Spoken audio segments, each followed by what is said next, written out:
Hi friends, ఇవాళ మనం chicken steam momos చేద్దాం. దానికి కొద్దిగా మైదా పిండి తీసుకొని దాంట్లో కొద్దిగా సాల్ట్ వేసి ఆ తర్వాత నీళ్లు పోసి దానిని మంచిగా కలిపేసి పక్కన పెట్టుకుందాం. ఆ తర్వాతగా మనం చికెన్ని తీసుకొని మంచిగా మిక్స్ చేసి ఒక పేస్ట్‌లా చేసుకొని దానికి తగినట్టుగా కొంచెం ఆనియన్స్, పెప్పర్ పౌడర్ అండ్ కొత్తిమీర మనకెంత నచ్చితే అంత అన్నట్టుగా కొత్తిమీర తీసుకొని తర్వాత garlic and ginger and chilli ఈ మూడిటిని చిన్న చిన్న ఫ్లేక్స్ చిన్న చిన్న ముక్కలు తరుగుకొని పక్కన పెట్టుకుందాం.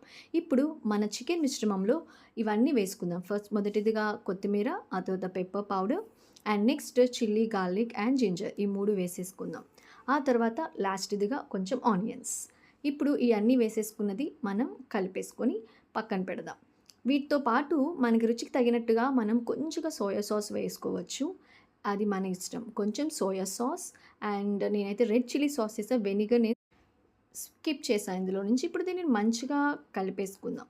దీన్ని మంచిగా కలుపుకున్న తర్వాత దీన్ని పక్కన పెట్టేసుకొని, ఇప్పుడు మనం ఏదైతే మైదా పిండితో చేసుకున్నామో, ఆ పిండితో తీసుకొని చిన్న చిన్న రోటీలుగా మనం దాన్ని తయారు చేసుకోవాలి. చాలా పల్స్‌గా చేసుకుంటే మంచిది. త్వరగా స్టీమ్ చేస్తాం కాబట్టి త్వరగా కుక్ అవుతది. ఇప్పుడు దీంట్లో ఆ పేస్ట్‌ని పెట్టేసేసుకొని, ఒక స్పూన్ పెట్టుకొని అంటే మనకెంత కావాలో అంత చిన్నవిగా, పెద్దవిగా మన ఇష్టం తగినట్టుగా చేసుకోవచ్చు.